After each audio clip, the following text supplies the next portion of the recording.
नमस्कार दोस्तों, मैं हूँ डी के पटेल। एक बार स्वागत करता हूँ अपने रामपुर राजा यूट्यूब चैनल के अंदर। दोस्तों, बात आती है बकरी की, हम ट्रेनिंग कहाँ से लें। अगर बकरी फार्म स्टार्ट करना चाहते हैं तो आपको ट्रेनिंग कहाँ से लेनी होगी।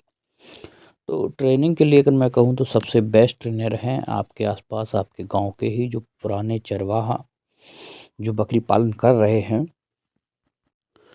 फिर भी मैं एक पीडीएफ के माध्यम से जो बड़े बड़े सेंटरों पर पढ़ाया सिखाया जाता है वो भी इसी प्रकार से ही है। तो मैं आपको पीडीएफ के माध्यम से एक इन्फॉर्मेशन के तौर पर आपको देने जा रहा हूँ। अगर आपको पसंद आता है, अगर आपको भी ये पीडीएफ चाहिए तो मेरे जो इसमें डिस्क्रिप्शन में बॉक्स में आपके लिए लिंक मिल जाएगा। व्हाट्सएप के ज़रिए आपको मैं लिंक ये आपको भेज दूँगा पीडीएफ। तो कमेंट्स ज़रूर करें आप कहाँ से हैं, आपका नाम। तो चलिए दोस्तों, मैं शुरू करता हूँ इस पीडीएफ के माध्यम से। एक समय था जब बकरी जो पालक हैं वो गरीब ग्रामीण के जो खौमतौरी मजदूर, लघु उद्योग, सीमांत किसानों का आय का साधन माना जाता था।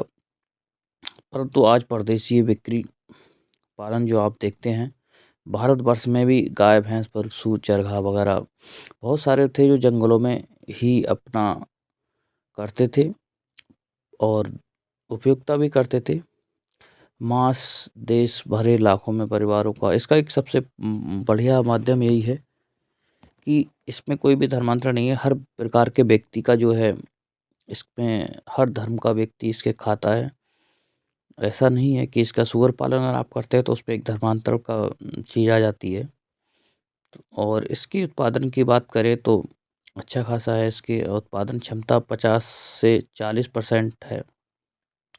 यदि वैज्ञानिक विधि से हम बकरी पालक करना चाहते हैं तो इसके उत्पादन का लाभ कई गुना बढ़ाया जाता है। और व्यावसायिक बकरी में उचित लाभ तभी प्राप्त हो सकता है जब हम कम से कम 100 बकरी पाली जाएं। क्योंकि दोस्तों, हम बिजनेस के तौर पर करना चाहते हैं तो कम से कम 50 से 100 अगर बकरी पाली जाती हैं तभी हमको एक बिजनेस के तौर पर इसे देखना होगा, व्यवसाय के तौर पर देखना होता है। और जिसमें 5 से 6 गुना तक जो लाभ है वो प्राप्त किया जाता है। तो पशु की अगर हम नस्ल की बात करें तो यहाँ पर नस्ल का चुनाव बहुत ही मेन चीज़ होती है। तो नस्ल का अगर चुनाव है, पोषण पद्धति है, वातावरण है और उनकी परिस्थिति एवं बाजार के अनुरूप जो होता है उस पर हमें निर्भर करना चाहिए। जैसे फिर आप बता रहा हूँ मैं आपको, नस्ल का चुनाव जो है आपके, जैसे मैं बार-बार हर वीडियो में मैंने आपको बताया है वीडियो के माध्यम से कि नस्ल हमेशा आपकी जो लोकल वैरायटी है, जो भी आपका लोकल है, अगर आपके पास बीटल है तो बीटल से शुरू कर सकते हैं। आपका लोकल अगर सिरोही है तो सिरोही से शुरू कर सकते हैं। अगर आपके आसपास में लोकल का जो ब्रीड है, जो नस्ल है, वो अगर आपके पास बर्बरी है तो बर्बरी, और ब्लैक बंगाल है तो ब्लैक बंगाल से आप शुरू कर सकते हैं। लेकिन शुद्ध नस्ल ही बकरियों की रखें। शुद्ध नस्ल बकरियों का मतलब यह है कि उसमें कोई भी कि जो बीमार किस्म का होता है या फिर जो क्वालिटी जिसे कहते हैं ना, क्वालिटी ही रखें। उसमें शुद्ध नस्ल का मतलब यह है कि क्वालिटी रखें कि बीमार का या उसको नॉन चाहिए, जो दिखने में बढ़िया हो, तंदुरुस्त हो, उसके हाथ पैर बढ़िया हों। कैसे-कैसे उसके वीडियो के माध्यम से भी मैं बताऊँगा। और नंबर 4, अगर इसमें सबसे मेन चीज़ अगर आप आहार में करें तो शरीर ले लेते हैं देने वाली मेन चीज़ है सबसे बढ़िया। नंबर 5 करें तो ब्रीडर उसके शरीर के जो भाव-परिवर्तन है वो बहुत ही होना चाहिए। ब्रीडर के चुनाव में भी काफ़ी सारी चीज़ें मैं छोड़ने की क्षमता ज़्यादा होनी चाहिए। सो ब्रीडर के हिसाब से उसका साइज़ थोड़ा मध्यम होना चाहिए। खान-पान जैसा मध्यम एवं बड़े आकार की नस्लों में ज़्यादा आहार से ही फसल होगा। नंबर 7 है रोग ग्रसित तक संबंधित है से 25 का वाहक तो इसमें दिया गया है। जैसे आप बर्बरी, बिलोन चुनाव कर लेते हैं, शुद्ध अगर आप कर सारे जो बीमार है तो ये होता है तो बाजार से काफ़ी जैसे हल्का आपको खरीदना चाहिए, बिल्कुल स्वस्थ एवं ब्रीडर होना चाहिए। बताया कि बिल्कुल स्वस्थ होना चाहिए। और बात आती है बकरी के चुनाव की, तो बकरी का चुनाव हम कहाँ से करें, कैसे करें। तो उसमें है बकरी एक शुद्ध नस्ल की शारीरिक रूप से स्वस्थ होनी चाहिए। जैसे मैं बताता हूँ कि बार-बार एक वीडियो में मैंने बताया था कि आपको बकरी का नस्ल देखना है, आपको लालच नहीं करना है। 1000-2000 के चक्कर में अपना और भी लॉस हो जाता है दोस्तों। तो उसमें ठीक-ठाक आपको चुनाव करना है, बढ़िया शुद्ध ही लेनी है।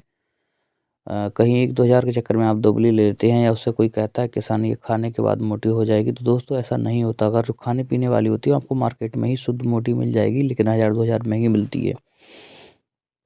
तो नंबर 2 है इसमें नस्ल के रूप, कद-काठी, ऊँचाई, लंबाई, चौड़ाई, ये सारी चीज़ आपको अच्छे से देखनी होती हैं। दूध की मात्रा उसका एन देख के पता लग जाता है कैसा दूध है। और प्रजनन क्षमता की बात करें तो इसमें 2 ब्यातों के बीच अंतराल एवं जुड़वाँ बच्चे पैदा करने की दर अच्छी हो। मतलब तो ऐसा है कि अगर आप देख लेते हैं इसकी जो बच्चा पैदा करने की कैपेसिटी है कि कम से कम 2 ब्यात दे और हर बार में अगर जोड़े से देती है तो अच्छा हो। तो ऐसे नस्ल की बकरियाँ आप लें तो आपको बहुत ही ज़्यादा लाभ होता है। तो अगर हम बात करें प्रजनन के प्रबंध की, तो इसमें होता है कि पूर्ण परिपक्व होना चाहिए, यानी 1.5 से 2 वर्ष बकरे का प्रजनन के लिए उपयोगी ना करें। और करें एक बकरे 25 से 30 बकरियों को गाभिन कराने के लिए पर्याप्त है। 230 से अगर आप अधिक बकरियां रखते हैं तो आपके लिए इसकी संख्या, बकरों की संख्या बढ़ा देनी होगी। ब्रीडर की संख्या आपको दोस्तों बढ़ा देनी होगी। नंबर 3 की बात करें, इसमें है कि आप परिजनक बकरे को 1 से 1.5 वर्ष बाद बदल दें, जिसमें अन्यथा परिजन दुष्परिणामों से बचा सकता है। जो इसमें है कि आपको घाटा होने लगता है या उनका जो क्रॉसिंग है वो अलग होने लगती है, तो कम से कम 1.5 से वर्ष रखा है, इसमें कम से कम 2 साल तक आप उसे रख सकते हैं कि चुनाव में। और बाकी अगर आप नया ब्रीडर है तो उसे अच्छा चला सकते हैं, उसके खान-पान पर निर्भर करता है दोस्तों। अगर आपको लगता है कि हमारा ब्रीडर थक चुका है तो आप उसे निकाल दें। और बात करें नंबर 4, मध्यम आकार की जो नस्लों में प्रथम बार जो बकरियाँ होती हैं, जो पैलोन जिसे कहते हैं, उन बकरियों को गर्भ कराते समय उनका एक शरीर का मेन चीज़ होती है कि जो बकरियाँ कुछ डाल जाती हैं, बच्चे बार-बार डाल जाते हैं, बच्चा नहीं रोकती हैं, तो उनका वज़न दोस्तों कम से कम 16 किलो होना चाहिए। दूसरा है कि कम से कम 10 माह की होनी चाहिए, इससे पहले की नहीं होनी चाहिए। इससे ऊपर होगा तो चलेगा दोस्तों।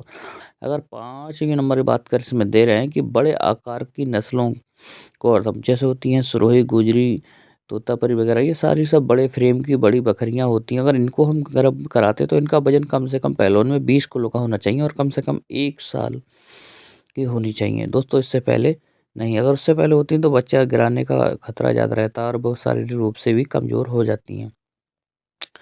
दोस्तों वातावरण को बहुत ही ध्यान में रखते हुए उत्तर भारत में जो बता रहे हैं, उसमें बकरियों का अक्टूबर, नवंबर और मई, जून में गाभिन कराएँ। दोस्तों ये से इसमें बता रहे हैं कि अगर उत्तर भारत से हैं आप इधर, तो आपके लिए अक्टूबर, नवंबर में ही ग्रा जो है उसका वो करानी चाहिए प्रेग्नेंट, और बाकी जून माह में कराएँ तो ज़्यादा अच्छा रहेगा।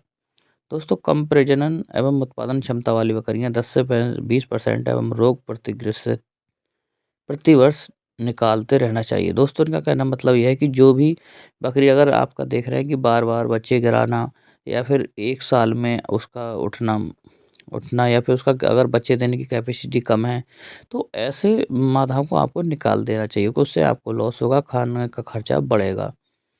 दोस्तों मादाओं को गर्मियों में कम से कम 10 से 16 घंटे बाद नर से ना मिलन कराएँ। दोस्तों गर्मियों में जब गर्मी होती है तो उससे कम से कम 16 घंटे 10 घंटे बाद उससे मिलन कराएँ, तो उसमें जो है ज़्यादा रुकने की क्षमता अगर आपको पता लग रहा है कि हमारी बकरी हीट पर आ रही है, तो उसे एक साथ ही उसके बकरे के पास नहीं कराना चाहिए। कम से कम 10 घंटे नहीं तो 4 से 5 घंटे तो उसका गैप होना चाहिए, उसके बाद में ही उससे बकरे के साथ मिलाना चाहिए। दोस्तों अब करते हैं पोषण प्रबंधन की बात की जाए तो नवजात जो बच्चा पैदा होने के आधे घंटे के अंदर-अंदर जो खीस पिलाए होते हैं, जिसे कहते हैं माँ का पहला दूध, वो पिलाना बहुत ही आवश्यक होता है। इससे आपके लिए बहुत ही रोग प्रतिरोधक क्षमता जो होती है वो कम हो जाती है, उसमें लड़ने की क्षमता अच्छी खासी हो जाती है, बढ़ जाती है। तो माँ का दूध ज़रूर पिलाएँ। बच्चों को 15 दिन का होने पर हरा चारा एवं रावत मिश्रण खिलाना आरंभ करें। यानी 15 दिन के बाद उसे थोड़ा-थोड़ा उसे दिखाना स्टार्ट करें। माँ के साथ रहता है तो वह धीरे-धीरे सीख भी जाता है और उसे दिखाते रहेंगे तो दोस्तों उससे आदत भी पड़ जाएगी। और तथा 3 माह का होने पर माँ का दूध पिलाना बंद कर दें। दोस्तों जैसे 3 माह का हो जाता है तो उसे दूध का पिलाना उससे हटा दें, माँ से दूर कर दें। उनका एक अलग रखाव, जैसे कि मैं बताता हूँ कि 3 माह से अलग बच्चे को अलग रखना चाहिए और जो हरे चारे पर आ जाते हैं, निर्भर कर देते हैं। तो नंबर 3 बात करें, इसका मांस उत्पादन के लिए बच्चों को 3 से 9 माह की उम्र तक शरीर का भार 2.5 से 3% तक सचुमित मात्रा में ऊर्जा देता है। दोस्तों, बाकी हम बात करें इसके मांस उत्पादन की ही, तो हमारा जो ग्रोथ होता है वो 3 माह से लेकर 9 महीने के बीच में ही इसका अच्छे से ग्रोथ किया जाता है, जो आपके दोस्तों खान-पान पर निर्भर करता है। तो उसके लिए दोस्तों हम फीड का ही इस्तेमाल करते हैं, जो कम से कम दाने का इस्तेमाल करते हैं। प्रति बकरे के हिसाब से कितना देना चाहिए और क्या आहार आपको देना है फीडिंग के दौरान, वह आपको भी आगे हम बताएँगे दोस्तों। तो बने रहिए हमारे चैनल के साथ-साथ। अगर आप हमारे चैनल पर नए हैं, तो हमारे चैनल को सब्सक्राइब ज़रूर करें दोस्तों, क्योंकि इसी में मैं आपको बताऊँगा, इसमें तरह-तरह के जितने भी रोग और जो दिक्कतें आती हैं, सारी मैं वीडियो के माध्यम से बताता हूँ। तो उसमें देखते हैं, प्रोटीन के तौर पे हम बात करें तो मूँगफली, अलसी, बिनौला की खल वगैरह ये चीज़ हम लेते हैं। और युक्त रावत के मिश्रण की बात करें दें तो इसमें की मात्रा के लिए हमें 60% प्रोटीन और इसका अव्यक्त अवलभ जो होता है 37% खनिज और 2% मिश्रण और 1% नमक इसमें होता है। दोस्तों, व्यावसायिक बकरियों को 1 साल से अधिक या प्रजनन में पाले जाने वाले नरों को ऊर्जा मुक्त का लाभ 70% होना चाहिए। उनके पोषक खनिज लवणों का अनियम रूप से सम्मिलित रखें। और दोस्तों, जो प्रजनन की क्षमता वाली बकरियाँ होती हैं, उनका भी सभी का खान-पान आपको ठीक से कराना होगा। जिन बकरियों का दूध उत्पादन दोस्तों 500 मिलीलीटर हो दिन में, 250 ग्राम तक लीटर दूध एवं 500 ग्राम राउत मिश्रण इसे उपरांत प्रति लीटर अतिरिक्त दूध पर 500 ग्राम अतिरिक्त रावत आपको दोस्तों मिश्रण देवें। और दूध देने वाली गर्भवती बकरियों की अगर हम बात करें तो 2 से 3 माह तक बच्चों को दें। उसके बाद में 3 से 9 माह को आपको 2 से 250 से 300 ग्राम प्रतिदिन जो आपको मिश्रण बनाया है आपको वह उसे खिलाएँ। उसकी मात्रा 2 से 300 साढ़े 300 ग्राम तक रखें उसे। जैसे कि ऊपर बताया, जो गर्भ जब तक दूध दे रही है तब तक उसे 500, और जब उसे दूध देना बंद कर दे तो उसे 200 से 300 साढ़े 300 ग्राम तक उसके प्रति दाना आपको फीड देना होगा। दोस्तों, हरे चारे की बात करें और सूखा चारा भी अवश्य दें, क्योंकि हरा चारा दोनों आपको इसलिए देना होगा। ज़्यादा अगर लगातार आपको हरा चारा खिलाते तो उसमें दस्त लगने के भी कुछ ऐसा होता है, जिसमें ज़्यादा पानी की मात्रा होती है तो उसमें दस्त लगने के चांसेस रहते हैं। उसमें हरे चारे और सूखा चारा दोनों साथ-साथ चलते हैं। दोस्तों, अचानक व्यवस्था में बदलाव ना करें। जैसे कि एकदम तुरंत अगर आपको है, तो जो भी अगर आप चारा बदलना है, सो धीरे-धीरे मात्रा में बदल दें, ना कि एक साथ उसको बदलना चाहिए। ना भी एक साथ ना गीला चारा दें, ना एक साथ हरा चारा दें। तो उसके साथ-साथ आपको चलाना होगा, उसका एक मेंटेन रखना होगा। दोस्तों, आवास की अगर हम बात करें, तो पशुगृह का जो पर्याप्त मात्रा में है धूप, हवा एवं खुली जगह हो। दोस्तों, इसका शेड हम बताएँगे कैसे क्या आपको शेड रखना है।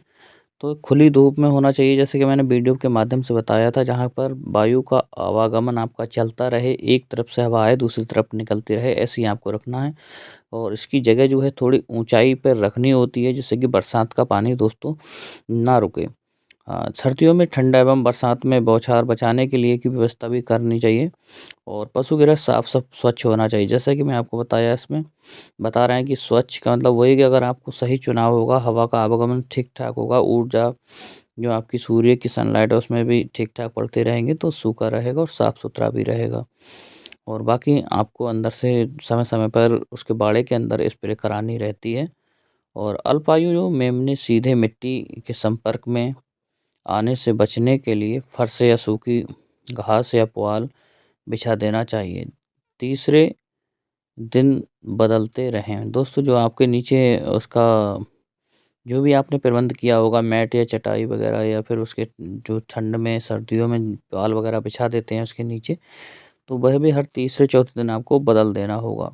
वर्षा ऋतु में पूर्व एवं बाद में फर्श के ऊपर सतह की 6 इंच मिट्टी बदल दें। दोस्तों, जो वर्षा ऋतु होती है उसकी आपको छत तो होती है, या फिर जो आप पटला रखते हैं तो उसमें आपको मिट्टी जो होती है कम से कम आधे फीट की मिट्टी तक आपको फ़र्श चेंज कर देना चाहिए और उसमें दूसरा पटान डाल देना चाहिए, तो वह आपके लिए ज़्यादा अच्छा रहेगा। दोस्तों, अल्पायु में मेमने, गर्भवती बकरियों एवं प्रजनक बकरे अलग ही आवास रखें। दोस्तों, जैसे आपको जो ब्रीडर हैं, जैसे मैं लगा बताता हूँ, उनसे बकरियों से अलग रखें और उनके साइड ही अलग होना चाहिए। और उनकी बात करें हम, तो एक व्यवस्था जो आपका एक ब्रीडर होता है उसके लिए 3 से 4 वर्ग मीटर खुला एवं 102 वर्ग मीटर भी आप रख सकते हैं। तो दोस्तों, लगातार मैं आपको अपने पीडीएफ के माध्यम से बता रहा हूँ। अगर आपको ये पीडीएफ चाहिए तो मैं आपको बता दूँ कि इसमें डिस्क्रिप्शन में आपको मिल जाएगा, इसकी लिंक मिल जाएगी व्हाट्सएप ग्रुप, तो उसमें आप कमेंट कर सकते हैं, उसे ज्वाइन कर सकते हैं। और व्हाट्सएप में आपको कमेंट करने के बाद मैं आपको पीडीएफ इसका भी आपको दे दूँगा, जो पूर्णतः आपको ट्रेनिंग में भी यही बताते हैं आपको रिटन के तौर पर, और प्रैक्टिकल के तौर पर मैं आपको वीडियो के माध्यम से हर चीज़ में बताता हूँ कि इसमें खुर कटिंग कैसे करें, कौन-कौन सी मेडिसिन है वो मैं इसमें लिखित में भी बताऊँगा, और बाकी वीडियो के माध्यम से भी मैंने सारी वीडियो के जो भी इम्पोर्टेंट होती हैं वो मैंने इसमें डाल रखी हैं कि दस्त लगने पर क्या होता है, उससे पीपीआर हो जाता है तो क्या करना चाहिए। हालाँकि वैक्सीनेशन बहुत ज़रूरी है, और फिर भी मैंने सारी चीज़ वीडियो के माध्यम से डाल रखा है। कौन-कौन सा हरा चारा खिलाना चाहिए और किस समय पे कौन-सा हरा चारा आता है, कौन-कौन से पत्तों से, किस पत्ते से फ्री ऑफ कॉस्ट आप फीडिंग कर सकते हैं। तो ये सारी चीज़ें मैंने आपको दे रखी हैं। और अगर हम ब्यात की नंबर 8 की ब्यात की बात करें, तो इसमें मेमनों का 1 सप्ताह के साथ रखें तक, यानी बकरी के 1 सप्ताह तक साथ में रखें, उसके साथ में फिर अलग-अलग उसमें रखें, उसके बाद में दूध पिलाने के साथ-साथ उसे डाल दें। बाकी उसके साथ 1 सप्ताह तक रखना चाहिए, क्योंकि उसकी माँ की जो गर्माहट होती है, उसकी सब कुछ चीज़ सीखता भी है। और अगर स्वास्थ्य प्रबंधन की जैसे मैं बात कर रहा हूँ, जैसे बता रहा हूँ कि वर्षा ऋतु में दोस्तों बारिश के काल के समय बाद साल में 2 बार जो कृंतकनाशक दवा है वह अवश्य पिलाएँ। दोस्तों, आपको इसका इसका कहने का मतलब है कि आप जो एल्बेंडाजोल है, जिसे कहते हैं डिवॉर्मिंग, आपको ज़रूर करानी चाहिए हर 6 महीने। वैसे तो हर 3 महीने पे बताया गया है, लेकिन 3 महीने ना कराएँ तो कम से कम 2 बार 6 महीने पे तो कराना ही चाहिए। और जिससे मैं बात कर रहा था रोग निरोधक टीके, जिसे कहते हैं पीपीआर, ईटी+टीटी और पॉक्स और एफएमडी इत्यादि के, आपको ये टीकाकरण अगर आप बड़े स्तर पर कर रहे हैं बकरी पालन, तो आपको ये ज़रूर ही कराना चाहिए, अन्यथा आप लॉस होने के पूरे चांसेस रहते हैं। दोस्तों, बीमार पशुओं की छँटनी का इसका भी एक अलग, जिसे कहते हैं क्वारंटीन, आपको है। इस प्रकार से एक आपको कमरा, एक छोटा-सा जगह आपको अलग बनानी होगी। जो भी आपको अगर बीमार हो जाता है तो उसे वहाँ पर आपको रखें। आवश्यकता अनुसार परजीवी का जो होता है, आपको उसे घोल बनाकर स्नान भी कराएँ। पोटेशियम, जिसे लाल दवा कहते हैं, इसके अनुसार भी आपको लाल दवा से ही स्नान कराना चाहिए, जिससे कि बाहरी जो परजीवी होते हैं उससे वो ख़त्म हो जाते हैं। दोस्तों, नियमित के तौर पर आपको परीक्षण, विशेष तौर पर उनका देखभाल करना चाहिए। दोस्तों, सामान की बात करें तो जन्म के तुरंत बाद साफ कपड़े से उनके नाखूनों की सफाई करें, यानी नाखून जो होते हैं उसे काट देना तुरंत चाहिए, उससे जो नाखून हाथों से ही झड़ जाते हैं उसके। और हम बात करें इसका नवजात मेमनों की, नाभि नाल को शरीर से 3 सेंटीमीटर नीचे बांधकर उसके अलग 1 सेंटीमीटर से अलग कटिंग, यानी टिंचर आयोडीन बता रहे हैं, आयोडीन। तो इसका मतलब जो बेटाडीन होता है उसे 2-3 दिन तक लगातार लगाएं।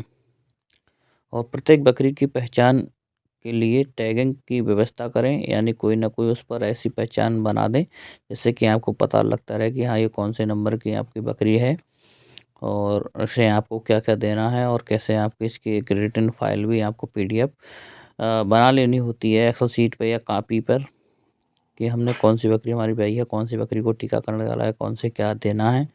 इस प्रकार से उनकी बकरियों की पहचान भी आपको बना लेनी होती है, सीरियल नंबर डालना होता है। दोस्तों, बकरियों को अगर हम साफ पानी देते हैं 2 से 3 बार पिलाएँ गर्मियों में, और जिन बकरियों के नीचे दूध कम हो तो उनके बच्चे को उसी बकरी के आस-पास ब्याई बकरी जो होती है उसके पास वाली दूसरी बकरी है तो उसका दूध आप पिला सकते हैं दोस्तों। अगर अगर एक के नीचे कम है तो दूसरे पास अगर ठीक-ठाक है तो उस दूसरी बकरी के पास में ही रखें, जिससे कि वह उस बच्चे को एक्सेप्ट कर ले और उसका दूध भी पिला सकते हैं। बकरियों के बड़े खुर होने पर समय काट दें। दोस्तों जैसे बता रहे हैं उसका एक लंगड़ापन चालना हो जाता है और खुर कटिंग खुर पका भी हो जाता है। तो खुर कैसे काटें तो इसका भी पूरा वीडियो मैंने बहुत ही आराम से मैंने बताया है उसमें कि खुर कटिंग कैसे करें। तो ऐसे हमारे वीडियो को आप देखेंगे तो बहुत ही उससे भी सीख जाएँगे। तो इसके लिए दोस्तों हमारे चैनल को सब्सक्राइब करें। वीडियो लिस्ट में आपको देख लेना होगा खुर कटिंग के माध्यम से कि खुर कटिंग कैसे करते हैं।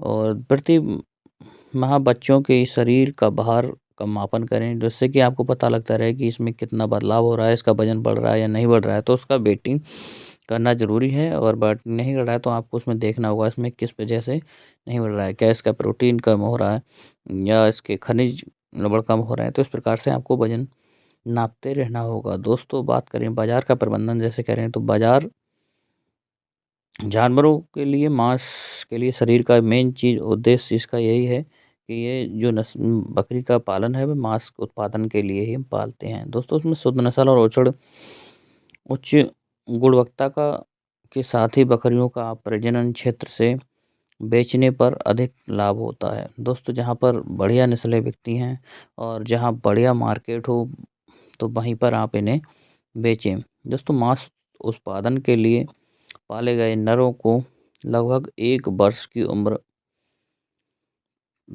बेच दें, यानी 1 साल का हो जाए तो बेच दें। उसके उपरांत शारीरिक भार वृद्धि बहुत कम होती है। 10 से 5 ग्राम प्रतिदिन पोषण खर्च आता है। दोस्तों इसमें खर्चा बढ़ जाता है और कोई ज़्यादा वज़न नहीं हो पाता, इसलिए 1 साल के अंदर-अंदर ही आपको बकरे जो होते हैं, खस्सी बकरे जिसे कहते हैं, उन्हें बेच देना चाहिए। बकरी पालक बताते हैं संग्रहित होकर उच्च भाव पर बकरियों को बेचें और बकरी को विशेष त्योहार जैसे ईद है, दुर्गा पूजा है के समय बेचने पर अच्छा मुनाफा होता है। जैसे आप देखे होंगे ईद, दुर्गा पूजा और दिवाली और जो जितने भी त्योहार जिस पर बकरी की डिमांड ज़्यादा होती है, मांस उत्पादन ज़्यादा होता है तो उसमें आपको भाव अच्छा मिल जाता है दोस्तों।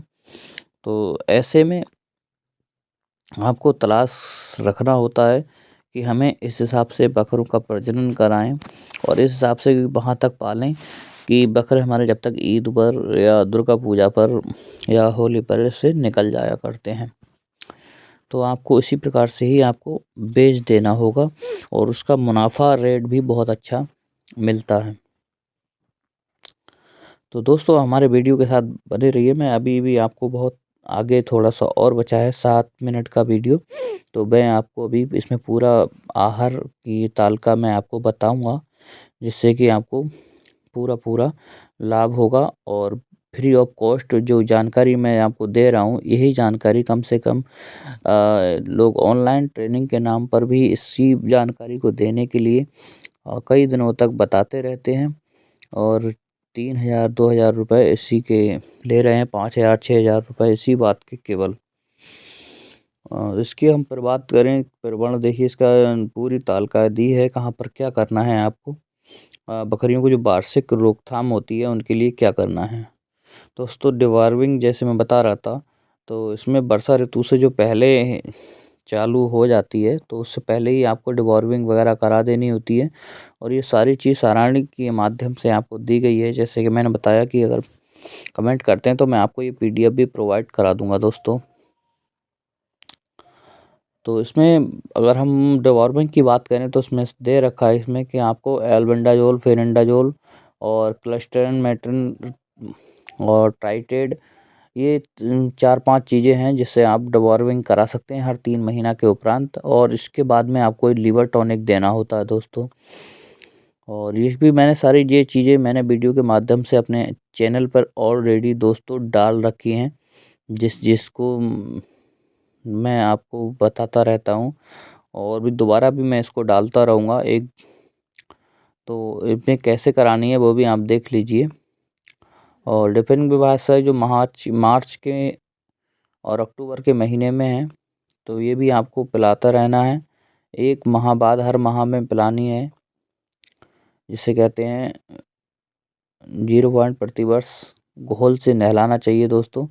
जिससे कहते हैं आपको लाल दवा, बूटाकॉस, इलेक्ट्रॉन में कई अजीब नाम से आती है, मेन चीज़ होती है अगर आप लाल दवा के नाम से ही याद रखें इसे, ज़्यादा अच्छा रहेगा दोस्तों। टीकाकरण इसका देश से मैंने बताया, जैसे कि आपको इसमें पीपीआर का टीका है, एफएमडी का टीका है, एचएस का टीका है, और ईटी और प्लस टीटी और पॉक्स का भी इसमें टीकाकरण रहता है दोस्तों। पीपीआर जैसे आप देखोगे वर्षा ऋतु के समय होता है, त्वचा के नीचे लगाता है इसमें, और हर 3 वर्ष तक, यानी 1 वर्ष तक ही मान रहता है, लेकिन 3 वर्ष तक बताते हैं, हर साल में से करा लेना चाहिए तो ज़्यादा अच्छा रहेगा। और एफएमडीवी जिसे खुरपका कहते हैं और मुंहपका कहते हैं, तो ये शरीर के मांस में लगता है दोस्तों, और ये 6 महीने तक या उससे ऊपर दोस्तों काम करता है। और इसमें दूसरा है एचएस यानी गला घोटू रोग जिसे कहते हैं, जो तो ये भी शरीर के मांस में लगता है और 6 महीने तक ये काम करता है दोस्तों। कितना रिपीट अगर आप लेते हैं तब इसका 15 दिन बाद इसका रिपीट टीका लगता है, तो वो ज़्यादा अच्छा रहेगा। और ईटी प्लस टीटी इसमें है, तो इंट्रोनेक्सिया जैसे कीड़े वगैरह पड़ जाते हैं तो उसका ईटी का वो होता है, सड़न जैसी हो जाती है। अगर कोई अगर बाड़े पर हैं तो आपको कील वगैरह लग जाती है, तो उससे ईटी अगर आपका लगा हुआ है तो उसमें दिक्कत नहीं होगी। ये भी दोस्तों ये 6 महीने तक मान्य होता है दोस्तों।